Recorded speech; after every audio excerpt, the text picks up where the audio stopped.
Let's begin. There's one piece we need to finish from last time. Doing confidence intervals, we did them with known sigma. We used the z-test. With unknown sigma, we used the t-distribution, the t-test. We did it for variances. Variances, you have to keep in mind, it's essentially a ratio of the sample variance to the population variance. That's your estimate. And then finally, one piece is population proportions. So proportions are essentially when you don't have,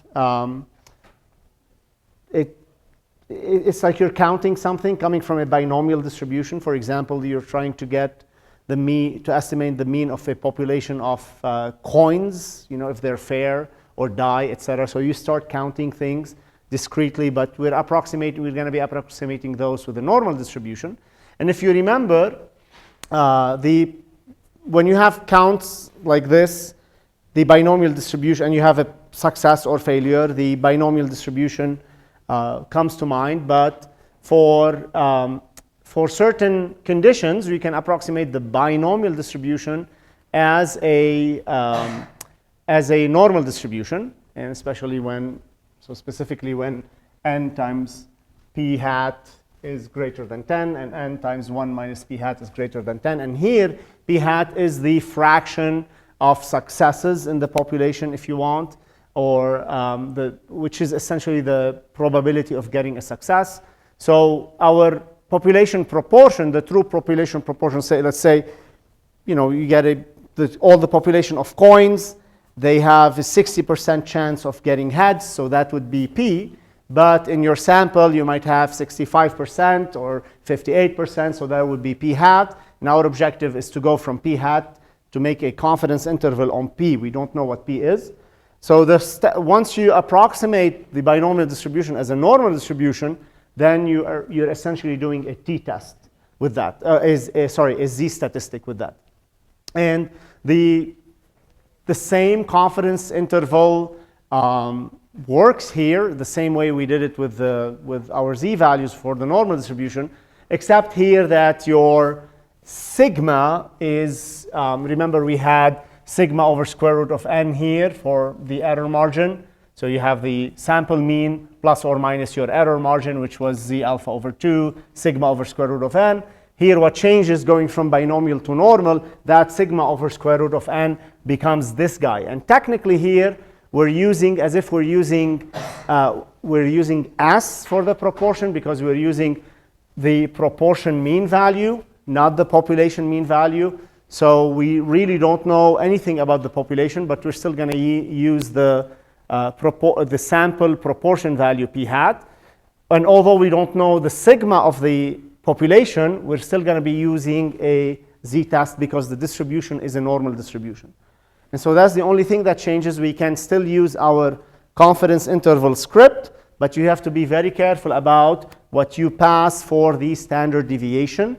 So in our script, we had it written as sigma over square root of n, so you pass sigma.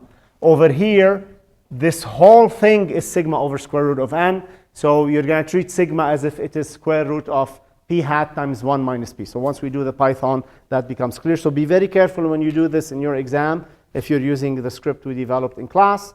Here's an example survey of 345 randomly chosen students at one university. I cannot say what university that is, but at one university found that 301 students think that there is that there is not enough parking on campus. Okay. Sometimes I read faster than my fingers can type. Or not enough parking on campus. Find the 90% confidence interval for the proportion of all students at this university who think there is not enough parking on campus. So out of 345, 301 students think that there is not enough parking. Now we want to extend that to the entire university. What do you think about the full population of the university, just knowing this statistic?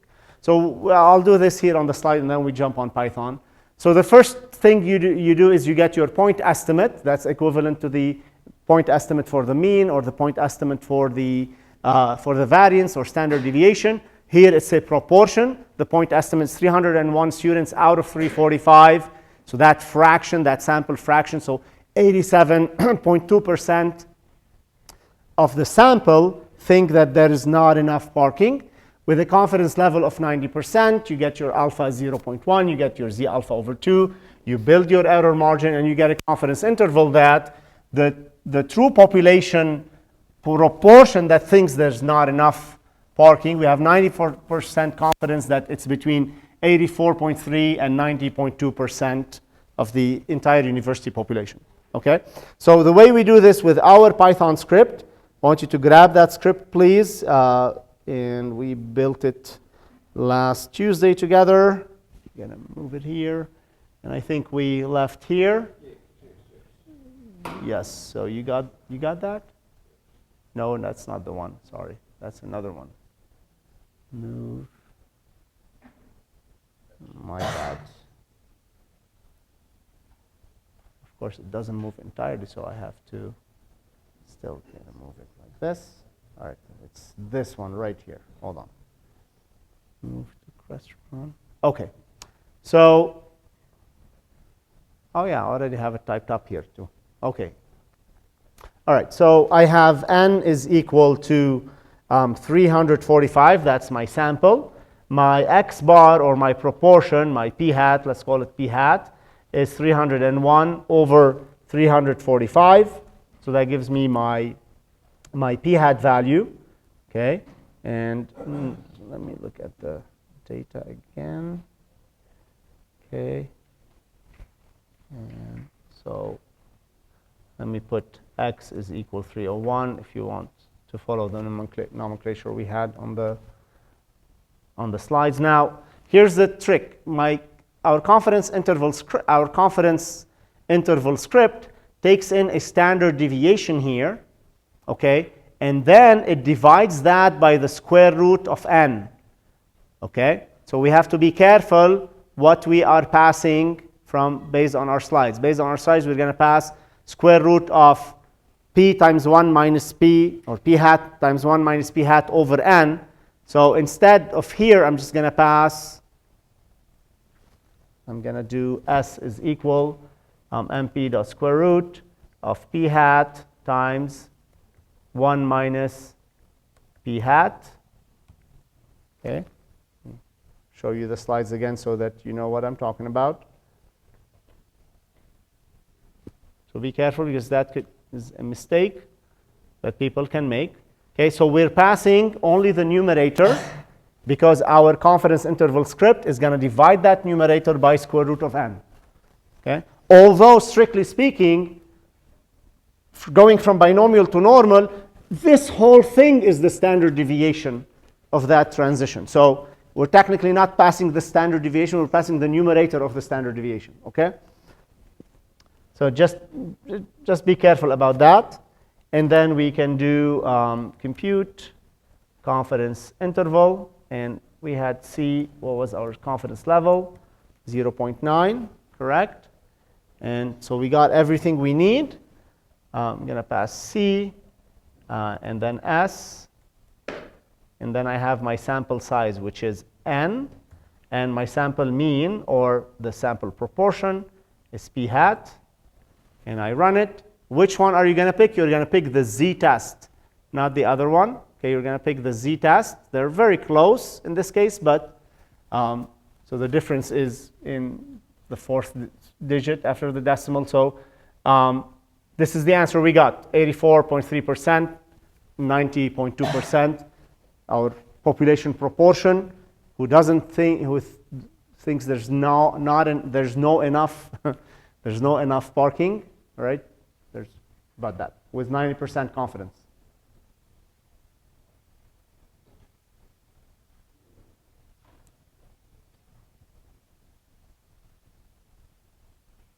If you didn't get this answer, make sure you got the numbers right, unless you have an error in the script, which you hopefully you shouldn't, because we used it a few examples. Okay, so just be very careful about this step here. This is not the standard deviation of the normal approximation of the binomial distribution is the numerator of it. But we need to pass that numerator because our script divides it by square root of n in there, and that's the right formula. Unless you want to write another script for proportions, feel free to do that. But this just works. Okay? Is this clear? So in the exam, if you make this mistake, don't make it. If you're tempted to make that mistake, don't make it. Okay? Okay, let's see. We are done. Yes? Can we go over how to get the score again? Pardon me? Can we go over how to get the z-score again? The z-score? For finding an error. The math, you mean? That I'm getting something close, but I just can't figure out what. you mean the math or the coding? The math overall. Let's do it after class, if that's okay. So you mean this script is not working for you, or your understanding of it? I'd say both then. Okay, so that's a discussion for after class. Okay, we're going to go over something similar with the next chapter, so hopefully that will help fill out the gap if there is, and if not, we'll talk after class. All right. Okay, so we're done. Look, there's all of these slides I'm going to skip. Okay, all of these slides I'm going to skip because they're not relevant. Therefore, okay, we're going to be done with this. Next, what we will do is take it up one notch, and we're getting closer to actually, so I mean, this is useful stuff. This is still useful. You get a sample and make a prediction about the population. It's pretty cool, but we want to take this even further to start asking questions about whether something is true or not. Okay, and that's going to set us up for what we call hypothesis testing. So the next extension to this is comparing two populations now, or you can compare 3 populations or 4 populations, etc. But so let's understand why this is important. And I want you to think about treatment versus no treatment. Okay, how can you compare? How can you check whether a treatment is going to work? Whether in medicine, whether you're applying an agent on a coating agent on your metal or material, right? So those are the questions that we will be able to answer moving forward. But we need to be able to compare what we call compare 2 populations or 2 samples. At the end of this chapter, you'll be able to construct a confidence interval between 2 population means. So that's what we're headed to. Instead of taking 1 sample for 1 population making a prediction, now we're going to take 2 samples from 2 different populations. They might be related, they might be unrelated. Okay, and we're going to look at all of those options and then compare the 2. That comparison is going to tell us a lot about if things work or not. And we'll do it with if the samples are independent with known sigma, independent with unknown sigma. So you see how things explode now in terms of options. And then what if they are dependent with known sigma, dependent with unknown sigma? What if they are they have this? What if the populations are assumed to have the same sigma? So I told you earlier, a few lectures ago, that you're gonna in statistics. It's easy. What we're doing here is just simple calculations you can do in a calculator with a Python script. But the options are gonna explode in terms of how many options you have. So you have to stay on top of it to know which statistic you need to use. Okay. So that's the challenge in this course, is figuring out which formula you need to use. And obviously, I don't want you to use the formulas blindly, so I assume you understand the formulas once we package them into these scripts that we're using. But you know, I can do so much. Construct a confidence interval when populations are dependent on each other. Confidence intervals for 2 population variances. So we're going to do this on the means, and then we're going to do this on the variances. And guess what? For the variances, we're going to be taking ratios instead of differences. And then determine when data can be pooled and what we mean by pooled. So you remember these data? These are from my home in Sandy, in my basement, for my Radon continuous monitor. I have a Radon, it's called Radon Eye. It's a really cute, cool device. You can buy it from Amazon and plug it in your basement. You got to put it at what we call the breathing zone. If I'm seated or I'm standing like this, I'm breathing within this vicinity, okay? I draw air. If you do a simulation, as you're breathing, you're like, right? So you're drawing air within this region, so you got to place your sensor in this region. I don't care if radon is infinity at the bottom or at the ceiling. I'm not breathing that. Now, it might be circulated with the air and mixed, but what matters to me, when you put your sensor, you're going to put it at a table and in the middle of the room. So I put this sensor and I have continuous data, hourly data. So 1 hour, so 24 hours a day times 365 days. So that's how much data I have. And you see this is running from about October 2023 through mid-October 2024. So this was the data before we installed the mitigation. Now, there's a little thing going on here between the two plots. And here by September, so 2024, about September 14, that's when they sent me the discount. So that's when they get the discounts out for these mitigation, like 50% off installation. So they came out and installed it. So this is where we installed. And we see, there's data all over the place, and then it just dropped, okay? And that blue horizontal line, that is the EPA level at 2.4 picocurie per liter. So that's a concentration in the air. Now, these data here and here, they are actually the same data. Okay, my monitor only stores data for 1 year, so I had it saved up before we installed the mitigation. Okay, and then it continued monitoring, but it erased the old data. So I have an old file and a new file, but these data are the same now. Why don't they look the same?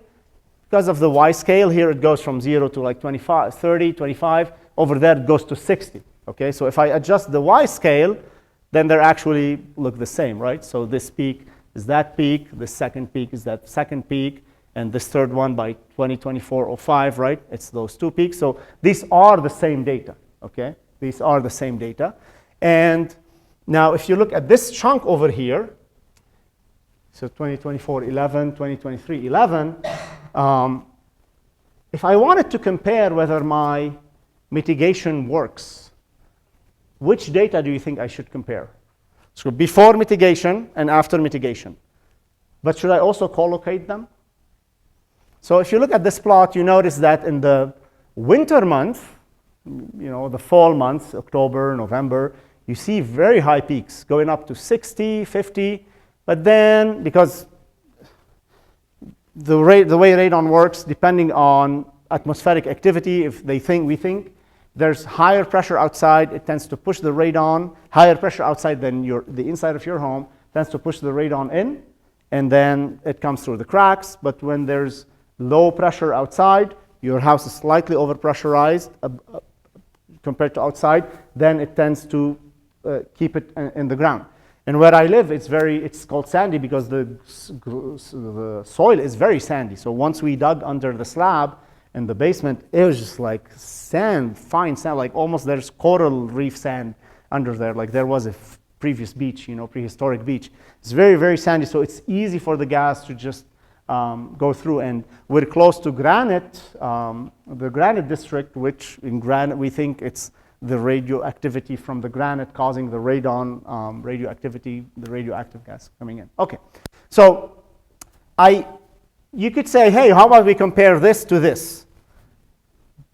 Okay, that's reasonable. You might do that. But for a better comparison, don't you think I should compare the same months to the same month before and after? Even the same hour? Because overall, maybe the weather patterns are the same year over year, approximately the same. So it's better to compare November before mitigation to November after mitigation. December before mitigation, December after mitigation. So really what I need to do is compare these data starting from about October 2024 to the data starting October 2023. And whatever data I have up until March 2025, and I have until March 2024. So that's a one-to-one comparison. Okay, that's a one-to-one comparison. That's going to be a better way to compare the data. But this is a setting where I have a before and after something, and I want to be able to tell if my treatment works. Yes, at the beginning of the semester, I showed you, and you saw that, oh yeah, it dropped, it probably did something. Yes, it did do something, but you have to prove that beyond. What if this result is just due to pure randomness? Can you guarantee this is not true to pure randomness? So you have to bring in statistics, because the statistics is going to ask the question, is going to ask exactly that question. Is this result due to just pure chance? So there's one step we need to do that pure chance thing, but we're headed in that direction. So now that's why I want to compare two populations here. I want to compare population before radon mitigation and the population of radon after radon mitigation. Now, this type of comparing one-to-one, same time, same hour, same etc., is called pairwise comparison or paired data. I'm comparing under all other circumstances as far as I can tell. I'm comparing before treatment and after treatment. Okay, so I'll give another example after that. What I want to show you next is if you want to see the variation better in the on the y-axis, you do a semi-log y scale, and then that tends to just expand that variation. And you see even after mitigation, yeah, there's a lot of variation going on, but it dropped the mean value significantly compared to the mean of before installing the mitigation system. And so the way we frame this is the question that this is trying to address is, how can you tell whether a treatment works? And we discussed what treatment means. It's you have something that's doing its thing. It has a mean value. It has a variance, etc. And then you apply a change to it. You give it medicine. You apply mitigation. You put in a filter, and then now you have a new population and new samples as well. And we want to ask the question, did that treatment work? Did that treatment change the properties of the population? So we will be framing it with this example. We have two populations, population 1 and population 2. The true population mean is mu1, and the true population mean of population 2 is mu2. Oftentimes we'll call these x and y, and we'll mix it up in the examples moving forward. In this case, for the radon, population 1, I'm going to call it before mitigation. Population 2 is after mitigation. And what I have here, though, are only samples, because the true radon population is the radon for all hours, all months, all years, forever, right? And I never have access to that, right? So my measurement over 1 year or over 6 months is only a sample of the true radon population before mitigation, and same thing for the true radon population after mitigation. So the data I showed are only samples. Despite of how large the data is, doesn't matter, it's still a sample, not a population. Now the difference in means between mu1 and mu2 is one way we can compare these two populations. So don't confuse this with the difference between x bar, the sample mean, and the population mean, which we did earlier. Because each population is going to have its own sample mean, right? So population 1 is going to have x bar 1, and population 2 is going to have x bar 2, right? So each one of those has its own confidence interval, etc. But now I want to compare the two populations by comparing the two samples. And the clean way to do this on the mean is to take the difference. Now, what does the difference tell you? Well, if the difference is negative, it means it's got worse, depending on. So let's call population 1 after mitigation. Let's call the population 1 after mitigation. If you take the difference mu2 minus mu1, or after mitigation minus before mitigation, and the mean and the result is negative, it means we dropped in mean value. It means, yes, very likely the treatment worked. If the result is positive, it means it didn't work. It means it actually possibly got worse. So this difference in mu's is going to tell you something about that. Now, we obviously don't know the population mean, so we need to estimate the difference from the samples. And we don't know the population. We want to estimate the difference from the samples like we did before. So we start by defining two samples are independent if the data from the first sample are not connected to the data from the second sample. Two samples are dependent if the data from both samples are systematically connected or paired. So in this case, if the radon is, in this case, my radon data is indeed, if I'm comparing these two guys, these points are connected. What's connecting them is that I'm measuring this in the same basement using the same radon sensor at the same location in the same hour of the day, same time of day, same time of year, okay? But at two different years. So they are as connected as you can as can be, right? So these data are paired, and we will treat them as paired when we get a chance. Now, but could they be unpaired? Okay, so let's give a hypothetical situation. What if we had 2,000 of these monitors? That would cost like $250,000 just to, each monitor is like $120. So what if we had 2,000 of these monitors scattered around Salt Lake City or Sandy, okay? And some of them, half of them, 1,000 of them are in homes that have a mitigation system, and the other half are in homes that do not have a mitigation system. And suppose that each sensor is reporting the average over a year, okay, or the data over a year.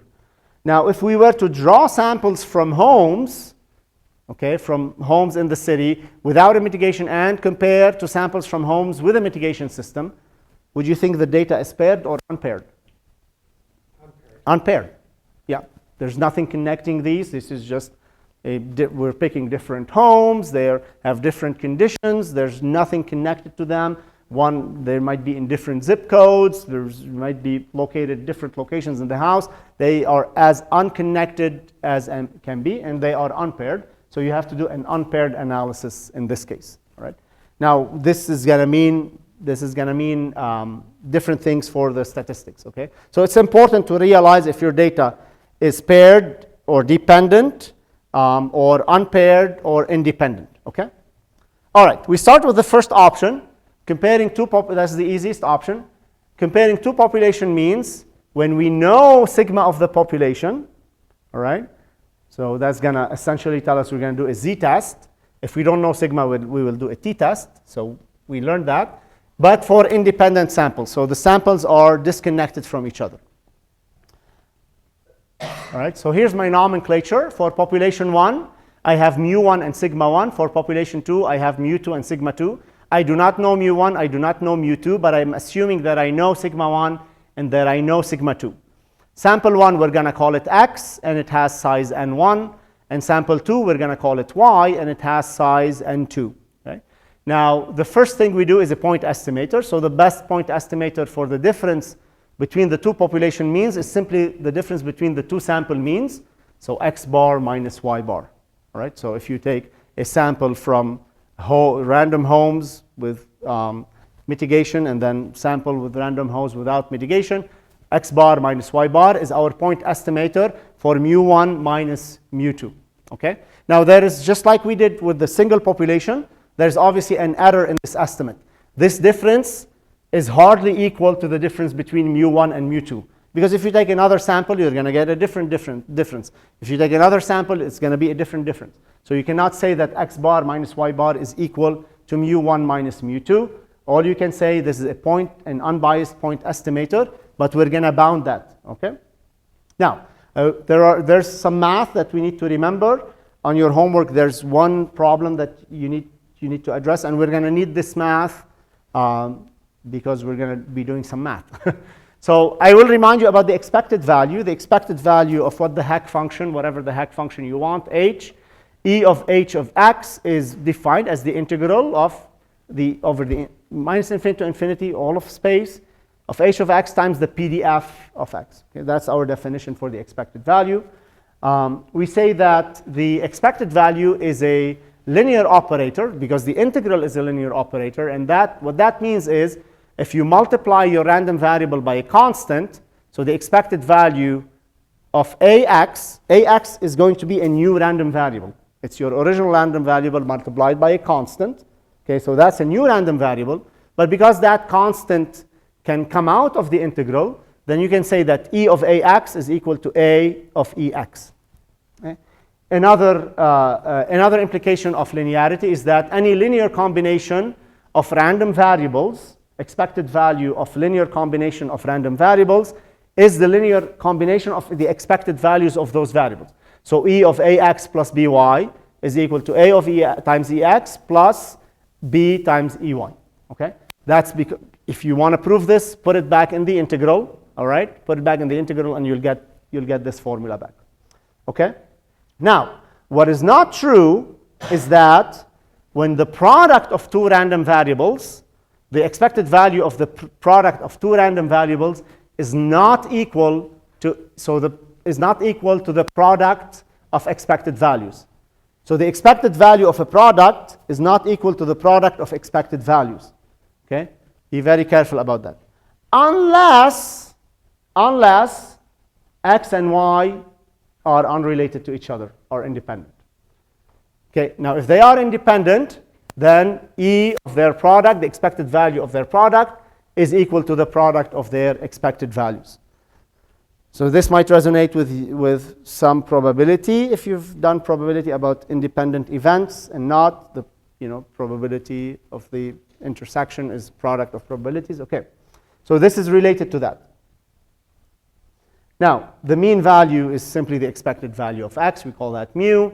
And then the variance, so I'm just revisiting these definitions we did before because I need to use this math in a few slides.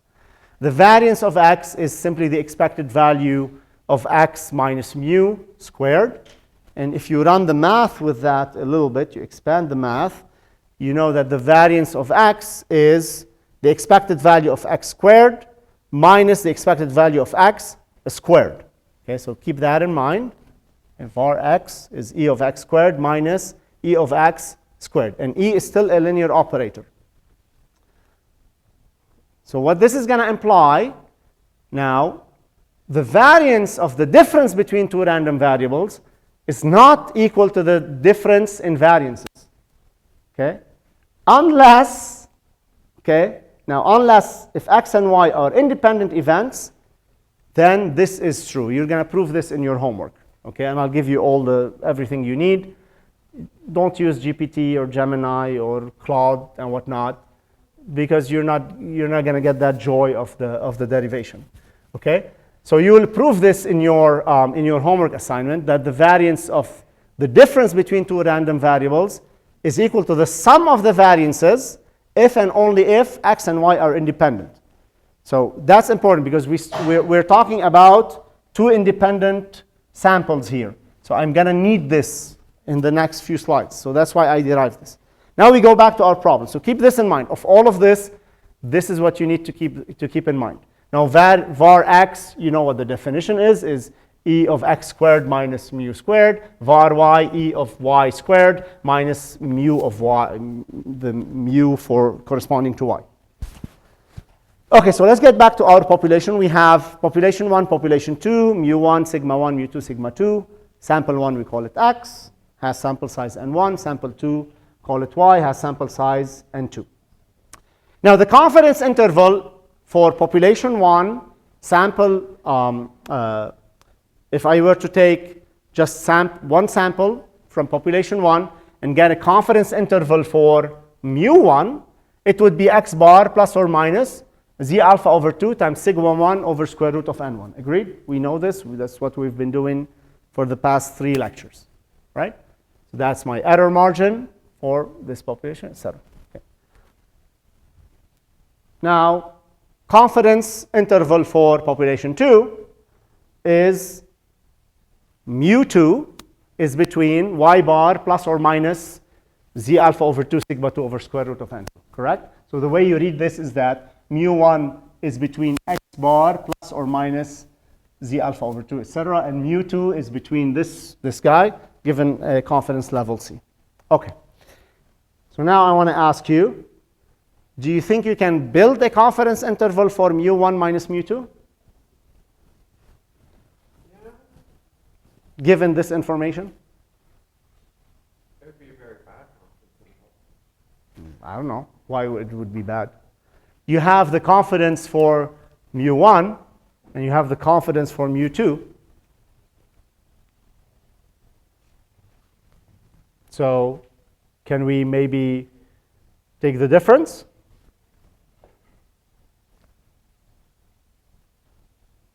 Yes? No? Okay. Yeah, I mean, like, if you think about math, if mu1 is between x bar plus or minus this, and mu2 is between y bar plus or minus that, what if I take the difference of the two? It's just two inequalities, right? I'm taking the difference between them. Agreed? So then I could say that mu1 minus mu2 is between x bar minus y bar plus or minus this combination, right? That should be just math. Unfortunately, this is not true. This is very wrong because there's statistics in this math. And there's something we missed very, very badly when thinking about this. So mathematically, if I gave you two inequalities, you take the difference, that is mathematically correct. Okay? That is mathematically correct. But out of context. But in the context of statistics, this is not true. Okay, so let's see why this is wrong. So first, I'm going to take a look at a single confidence interval. So if you were to look at this, x bar is plus or minus this z alpha over 2 sigma over square root of n. Then I'm going to put that sigma under the square root. So I get square root sigma squared over n. Agreed? Okay. Now, if you remember the formula for the variance, this was actually the square root of the variance of x bar. Okay? So the way to think about this, and this is the actual true formula of a confidence interval, is that the confidence interval is x bar plus or minus the alpha over 2 times square root of the variance of x bar. Okay? So this is the generic rule for a confidence interval. If x bar is a random variable, okay, and the variance, what's under the square root, is the variance of that random variable. So now the problem with what we did is x bar minus y bar in and of itself is a random variable. So the true formula for the confidence interval on x bar minus y bar is to treat that x bar minus y bar as its own new random variable and apply it in this formula. Okay? So if this is true, then our confidence interval should be x bar minus y bar plus or minus the alpha over 2 the square root of the variance of x bar minus y bar. Not the difference in the variances. So initially, remember when I told you when var x bar minus y bar is not equal to the difference in variances? The previous formula does just that. Take the difference between the variances, and that couldn't be further from the truth. Okay? So this is where, yes? No, this is regardless. Good, very good point. So this is regardless here, okay, of whether they're independent or not. Okay? You compute the variance of x bar minus y bar. That's true, regardless of independence. All right. Now, if they are independent, then we can simplify this formula to sigma 1 squared over n1 plus sigma 2 squared over n2. Okay? And this is not equal to this, guys. They're very different. This one is the difference in the variances. This is the square root of the sum of those individual variances squared. Okay? So very different result. But this is only true for when x and y are independent. When they are dependent, we're going to do something else. We're going to go after the variance directly of x bar. In fact, what we will do, we'll just define a new random variable and treat that as a single population. Anyway, so that's going to come later.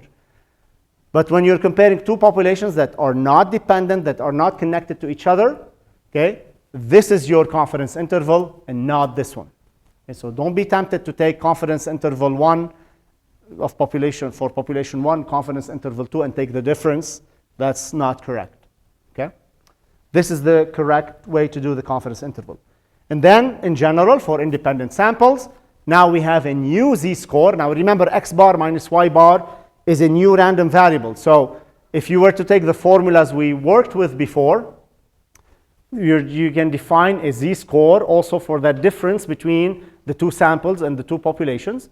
And you just define a new z-score, that's x bar minus y bar minus mu x minus mu y over the square root of the variance of x bar minus y bar, which in this case, because it's independent, it simplifies to this. Now, what I'm after is to build the confidence interval, because remember, I'm looking for mu x minus mu y or mu 1 minus mu 2. So the same way we did it for the single sample, where we only had x minus mu over sigma square root of n.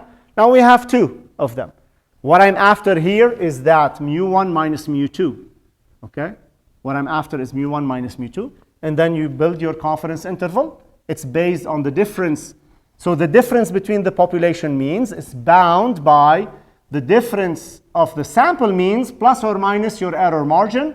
And your error margin is based on this formula, the z alpha over 2, like we did before, right? So alpha is 1 minus the confidence level times the square root of this guy.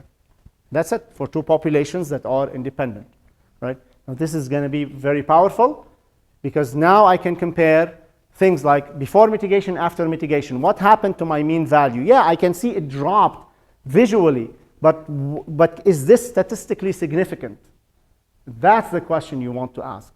It's not enough to say, yeah, we can see it drop. Yeah, it worked. I don't know if it worked. I need to show this statistically. Okay? So this is going to set the stage for that. We'll do a couple of examples, and then we'll hit the radon data. All right, so we'll start with simple examples, and we will build a confidence interval script together as well for two populations. So to start with this example, a researcher is looking at the study habits of college students, a random sample. So we're comparing here freshmen to seniors. Okay, a random sample of 42 freshmen reported a mean study time of 15 hours per week only. A random sample of 39 seniors reported a mean study time of 23 hours per week. So from the sample, yeah, you can tell that the seniors are spending more time studying compared to the freshmen. But is this true for the entire population of seniors and the entire population of freshmen? That's what the statistics is going to help you answer. We want to construct a 95% confidence interval to estimate the true difference between the amounts of time per week that freshmen and seniors spend studying. A classic example for comparing two independent populations. Assume that the study times for freshmen have a population standard deviation of 4.7 hours per week, so they're giving us sigma, while for the seniors, it's 5.2 hours per week. So this is a case comparing two populations that are independent with known sigmas. All right, so when you know sigma, you use a z-score, right? And we're going to do it for two populations. So we'll do the math on the slide, and then we'll jump on Python to see how we can implement this. I'll call population 1 freshmen. You can choose population 1 seniors or population 1 freshmen, population 2 freshmen, whichever you want, as long as you stay consistent. So I'll choose population 1 to be freshmen, and I'll call that X and sigma. So I'll call the freshman X, population 1 is X, and sigma is 4.7 hours per week, and the mean value for that, what was it, 15 hours per week as well, so mu1 is 15 hours. And population 2 is the seniors, we refer to that as Y. And sigma for sigma 2 for population 2 is 5.2 hours per week. Then next, if I take the difference between the sample means, so population 1 mean minus population 2 mean, x bar minus y bar, that's 15 minus 23, gives me minus 8 hours per week. Keep the sign. Please do not drop the sign. These are going to be signed quantities. Because if you choose freshmen minus seniors or seniors minus freshmen, the sign is going to tell you which one is studying more or if studying less. Okay, so everything, all the signs, keep them. Do not discard the signs. All right, populations are independent, and we know our, so in that case, this is going to be our error margin because it determines what the variance is. And we need to use a z-score because we know the sigmas.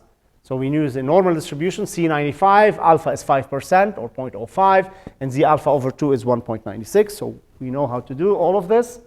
and then the error margin is 2.16 hours per week. Then finally, you build the confidence interval. So you take x bar minus y bar, which is minus 8, plus or minus 2.16 hours. So that tells you my confidence interval for the difference between mean study hours between freshmen and seniors is anywhere between minus 10.2 to minus 5.8 hours. Okay, what does this mean? Think about this for a second. So now we made an inference about the population of seniors and freshmen from the samples. Okay, what does this mean? What does the negative sign mean? Sam, you answer so many questions. I feel bad. I want to give others a chance to rejoice in answering questions and get my attention. Yes? The mean of the true difference between means is somewhere between negative 10.2 and negative 5.8. Okay. But what does that mean intuitively? Like, do freshmen, so a statement on freshmen and seniors. Means that seniors have a greater study time than the freshmen. By how much? By between 10.2 or 5. Yeah, so that's correct. So this means that seniors study on average study more on average anywhere between 5.8 and 10.2 hours, or freshmen study on average less than seniors, but anywhere from 10 to 5.8 hours. Okay, that's how you interpret this. If we had changed the order, if we put mu1 as the senior and mu2 as the freshman, this is going to be a positive. This would be 5.8 to 10.2, but then the interpretation will still be the same. Okay? Will still be the same. All right? I like to put them in a certain order. Like when we go to the radon, I'm going to put population 1 to be the after mitigation. So I can tell from the sign if my mean value is dropping, is going down. Does that make sense? So you can choose your populations any way you like, but just try to frame it, articulate it the way we did, okay, in words. Okay, so this kind of tells that story. All right, shall we put a script together, or we do this one before we put the script? Okay, let's do the script together. So open up a new notebook or keep the other one. Okay. Let's see. I'm actually going to copy this entire script and build off of it. Okay, I'm going to keep it called compute confidence interval. I'm going to simplify the wording here because there's a lot of words that are going to come here. So I'm going to start by putting first argument is my confidence level, C, and then I'm going to put properties about population 1, N1, mean 1, and then S1. I'm going to call it S1, but we're going to interpret it either as a sigma or as a sigma or an S, okay? Because we're going to report results for Z test and report results for T test, and you choose the one that matters, right? So S could mean the population standard deviation or the sample standard deviation. Okay, so N1, that's for population 1, and population 2, N2, mean 2, and then S2. Okay, now what do I need to do here? So let me get my slides so I don't get myself in trouble.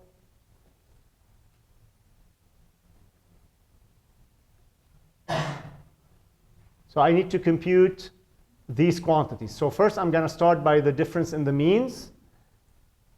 I'm going to call it diff mean is mean 1 minus mean 2. Don't take absolute values or anything like that. Okay, a mean value can be negative, can be positive, doesn't matter. All right, so okay, great. So we got this first term, that was easy. This first term. Next term is this guy, this guy over here. This guy, and we're going to call it the S difference, and that's going to be MP dot square root of 2 of S1 squared over N1 plus S2 squared over N2. here.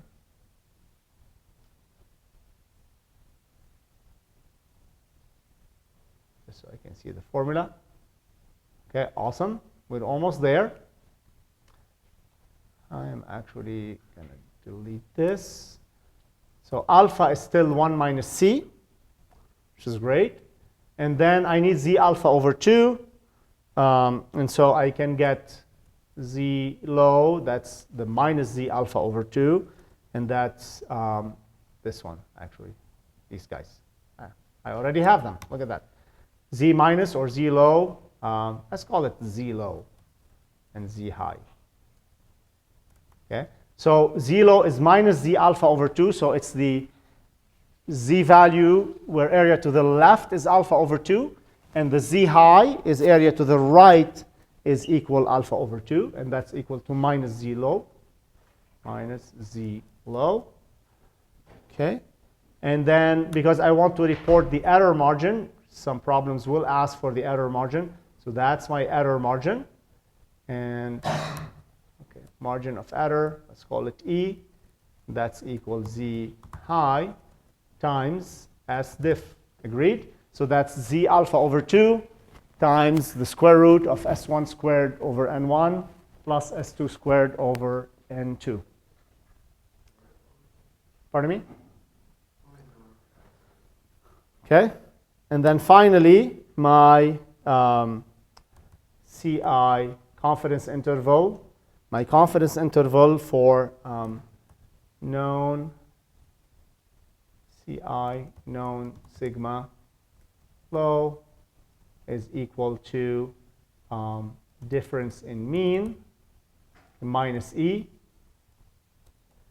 and CI sigma high is difference in mean plus E.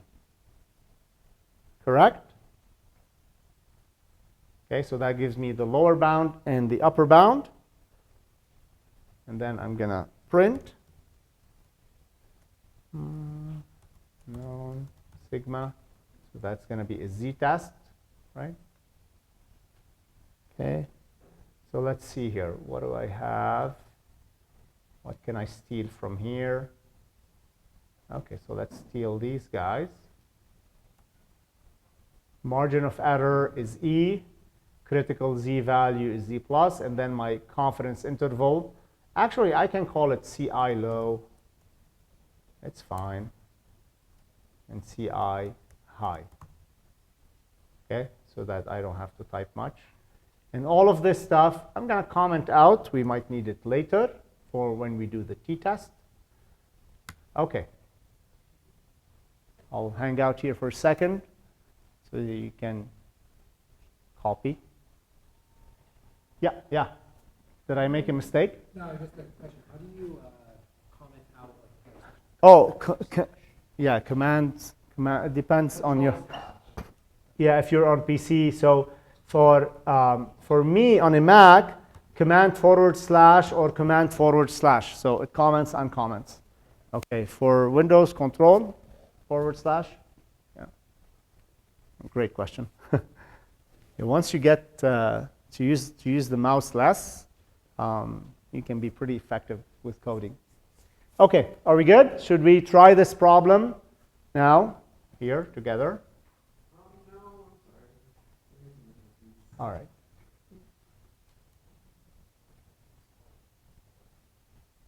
Still looking at that? Yeah. Wouldn't it be too high? Oh, Z, correct, yes, thank you very much. Yep, because I changed the nomenclature, thank you. Mean 1, mean 2, S1, yep. All right. We good? Excellent. Okay, so that's my problem here. And then I can just simply, so once you have the information about this here, you have what N1 is, so that's problem 9.1. N1 is 42, and then S1 is 4.7, and then mean 1 is 15, And then N2 is 39. It seems silly that we're just like, oh, plugging along, doing calculations, right? That makes it easy, but knowing which test to use under more complicated conditions, that's the real deal. So that will be on your homework. I'll give you another data set for your homework. I'm always doing things at home, so I have an AC installed in my garage, and so I want to know if it's really working and dropping the temperature after I put the AC or not. So, and then my car comes in, and this is just like gets so hot. My car has a twin turbo, so it's really awesome in Utah. Now, electric cars are great, but turbos, they work well with thin air because you have more compression ratio on the air, so you can really speed up. But that twin turbo burns gasoline like a truck, and the car gets really hot. So I bring it in the garage and just, first world problems. Okay. Compute confidence interval, and then we do our confidence level is 0.95.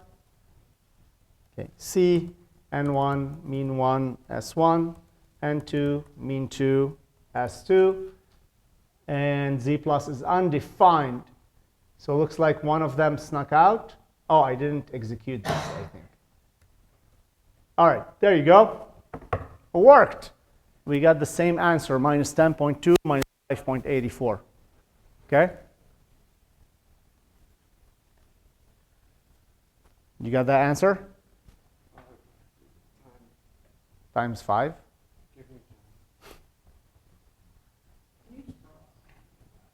For the code? Oh, here?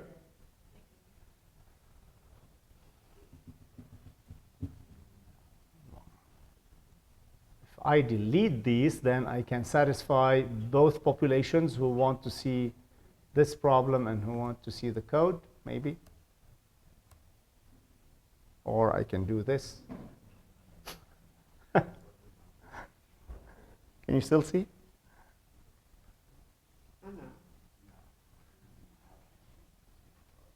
Or you can just zoom in through your phone. I have transparencies if you like to. Just slide transparency. This is a nightmare. The professor used to come with a pack of transparencies. Okay. Are we good? Yes. Move on. There's another problem here.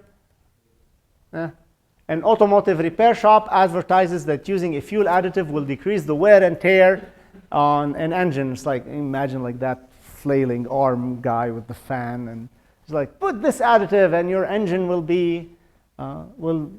live longer. An independent researcher collected data from 50 randomly selected cars that used the fuel additive and found that the mean cost of engine repairs was $3,250. He then collected data from 55 randomly selected cars that did not use the fuel additive and found that the mean cost of engine repairs was $3,445. The population standard deviation of engine repair costs for cars that do not use the fuel additive is 812, and for those that use the fuel additive is 748. So we have two populations. We know their sigmas. They are independent. And because they're not the same car, not the same driver. They're different cars, although they're from the same shop, but it doesn't matter. They just either added or didn't add the fuel additive. The cars are not the same. They're all sorts of different cars, so they are independent. Construct an 85% confidence interval to estimate the true difference between the mean costs of engine repairs for cars that use the fuel additive and those that do not. Okay, let's do it. I'm going to copy this and paste it here. All right, so my N1, he collected 50%, 50 randomly, cars to repair, then collect. So N1 is 55, right? So N1 is 55, and then mean 1 is 3,250, okay? and then S1 is 812. Okay, 15 that used the fuel additive and found that the mean cost of engine repair, no, I got that the other way around. So 55 did not use the fuel additive. So let's do the difference between those that used the fuel additive versus those that did not. So 50, I want population 1, the cars that use the fuel additive. And then S1 that use the fuel additive is 748. Okay. And then N2 is, N1 is 50. Mean for, did not use fuel, no, used fuel additive, sorry. Used fuel additive. N1 is 50. Mean cost of engine repair is 3250, and engine repair cost for cars that do use the additive is 748, and then did not use fuel additive. N2 is 55. Mean 2 is 3445. So from the samples alone, you might be inclined to say, oh, well, look, of course, those that didn't use the fuel additive cost them about $200 more in repairs, over a year or lifetime, whatever. Okay, so it must be working. Well, let's run the statistics. And then S2 is equal to 812, and we want C to be 0.85, and then confidence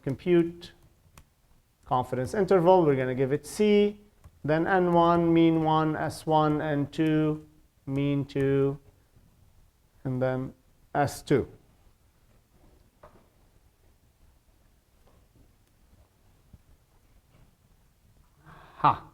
Okay. So that tells us that the difference in mean repair cost with 85% confidence is between minus $414 to $24. So in other words, the repair cost of the cars that use the fuel additive is anywhere from $414 less to $24 more. Yes? So if we were in charge of taking that result, would we be more likely to say it's, that option 1 is more expensive since the magnitude on the left bound is larger? But you're almost there. So option 1 is using the fuel additive. You might seem to be inclined like, look, it costs less, right? But there's a problem is that the upper bound flips that argument. On the other side, it's saying it costs more. Part of the interval is saying, it's more expensive. Yeah. So what this is saying is that the true population mean, the difference between true population means, is between minus 414 and 24.2 with 85% confidence.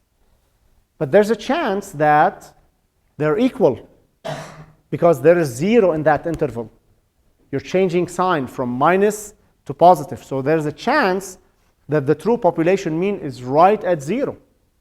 So this interval is telling us, yeah, we cannot say with confidence that the fuel additive is actually reducing costs. We need more data. We cannot say it's not, but we can say that, yeah, with 85% confidence, we don't think there's enough evidence that the fuel additive is actually reducing costs because there's a 0 in this interval.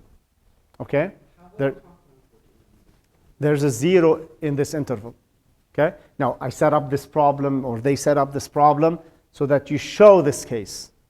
Okay? We show this case. So this would lead us to some decision making. Eventually, we will do this in a much better way with hypothesis testing, but we're doing all of this to get ready for hypothesis testing. Okay? So the way we say this is that there's not sufficient evidence to support the claim that using the fuel additive results in a decreased repair cost. You can't say the opposite is true. You can just say that's what's tricky about statistics. We can say we don't have enough evidence to validate that claim. It doesn't mean the opposite claim is true. You just don't have enough data. Maybe you need to do more sampling, maybe you need to tighten your confidence interval or expand it, and so on, right?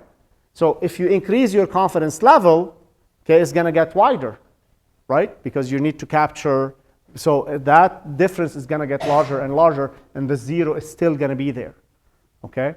But then if you want to make the interval smaller, you're going to bring your confidence level down. So maybe at 0.6, but then you're going to say, I have 60% confidence that it's going to reduce repair costs. Well, that's not a lot of confidence, right? So we just say we don't have enough evidence to make this claim, okay? So you use this for decision making.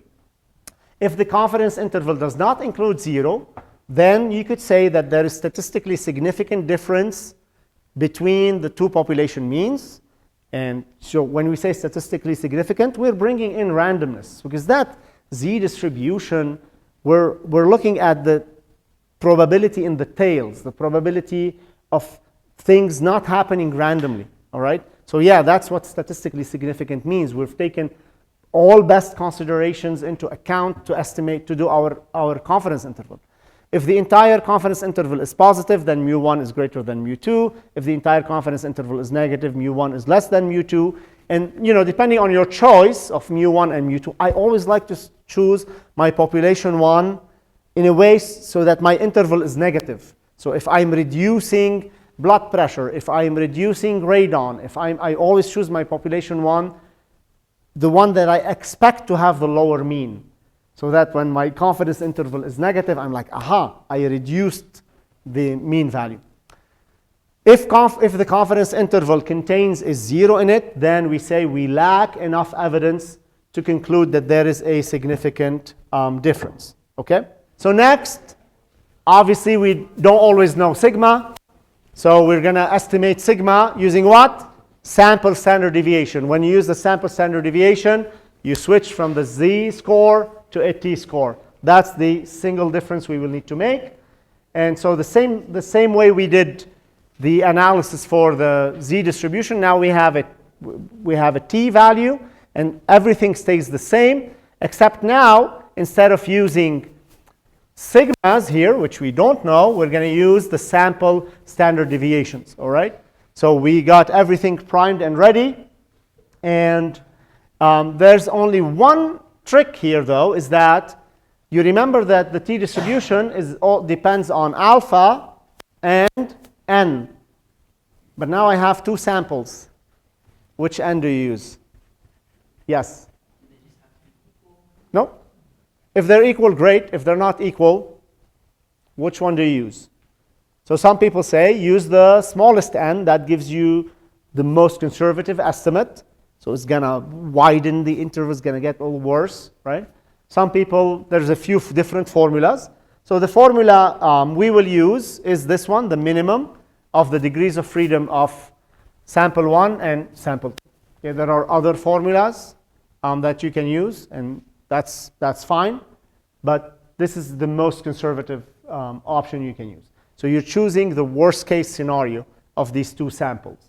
That kind of makes sense because you're like, what if one sample is significantly smaller than the other from one of the population? So you want to take all the uncertainty in that sample to dominate your analysis.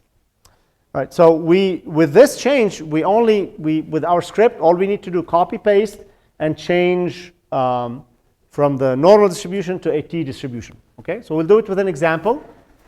Unhappy with the class she's taking, Miss T believes that the difficulty she is having in the class is the result of an inexperienced teacher. Okay, being a teacher is a thankless industry, seriously. But you can have really bad teachers. So, she believes that students in her particular class, what I've always advocated for this is like the same way you guys review us, right? I would like to review you as well, right? Because the way it's like a Yelp review. If you don't give me a good grade, I'm going to complain on Google Maps or whatever, right? I took a course with Professor Stein. This is not a business, sir. But I would like to review the students too, like pass on feedback to the students, like, okay, like read the 50-page syllabus. Come on, who doesn't want to read the 50-page syllabus? So she believes that students in her particular class are receiving lower scores on their exams than students in another class with a more experienced teacher. So she collects exam scores from a random sample of 11 of her classmates and calculates a mean exam score of 75 with a sample standard deviation of 8 points. Okay? And then she collects data from a random sample of 9 students in the other class. Their mean score is 82, so it's higher, right? Kind of confirms her suspicion. But they have a standard deviation of 5 points. So there's more spread in the inexperienced teacher class, but the mean score is lower. And the other class, this mean score is higher, but it has a tighter distribution. Assume that the population distributions are approximately normal for both classes, and construct a 90% confidence interval for the true difference between the mean scores, okay? Does this confidence interval suggest that the inexperienced teacher's class is receiving lower scores than the experienced teacher's class? Okay, so we have 4 minutes. Let's do it on the slides and then see if we have time to do it in Python. Otherwise, next Tuesday. Population 1, class with the inexperienced teacher, because this way, if they're truly receiving a lower mean score, I'm going to get a negative confidence interval, and that's easy for me to interpret. Population 2, class with the experienced teacher. N1 is 11, X bar 75, S1 is 8, N2 is 9, Y bar for the population 2 is 82, and S2 is 5. Then the difference in means is -7. Keep this, don't forget to keep the sign. And then the degrees of freedom is the minimum of the degrees of freedom of each sample. So minimum of 10 or 8, we take 8 is the worst case scenario. So that's going to help us compute the t-value. With a confidence level of 90%, alpha is 0.1, and then t alpha over 2 at df equal 8, you're going to get 1.86 for the t-value. You build your error margin, and then you take the difference in means, so x bar minus y bar, which is -7, plus or minus 5.45 or 5.46, and you get a difference in mean scores of -12.5 to -1.5. So this tends to confirm her suspicion that, you know, the inexperienced teacher, the students in her class, are receiving lower scores than the students in the other class by anywhere from 12.5 points to 1.5 points lower than the other class. And since the entire interval is all negative, okay, I think with 90% confident, we have enough confidence at 90% level that the inexperienced teacher, the students in the inexperienced teacher is, you know, they're receiving lower scores than the other class. Okay, so we can do this in our Python script real quick, and then I'll let you go. We can use it next time. All I have to do is come back here, zoom out a bit, and then I'm going to copy paste everything from here. Now, critical t-values, I need a df, and that's going to be minimum of n1 minus 1 and n2 minus 1. Okay, and then I substitute this with ppf alpha over 2 df. I'm going to call this t low, t high, t low, t high, and then unknown sigma. All right, see the changes we made? So I needed a degrees of freedom. I took the min of n1 minus 1 and n2 minus 1. So that's the degrees of freedom of the first sample, degrees of freedom of second sample. I called in reverse lookup for the t-score, area to the left alpha over 2. So that's the low t, it's negative value with df. Then t high is t alpha over 2. My error margin is t high times s diff. And then ci low is difference of mean minus e, etc. And then I have to fix also here the z high. I'm going to put it t high. And I run this, and then we can go down and try this again over here.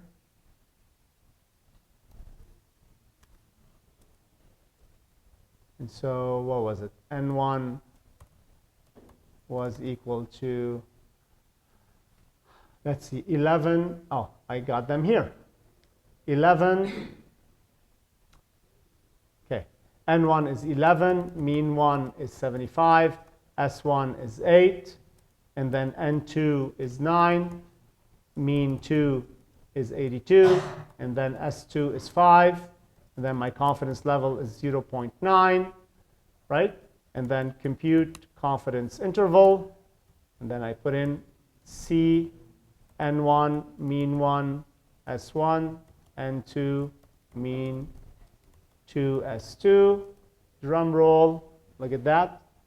So this is the one we're using, unknown sigma, minus 12.5 to minus 1.5. All right?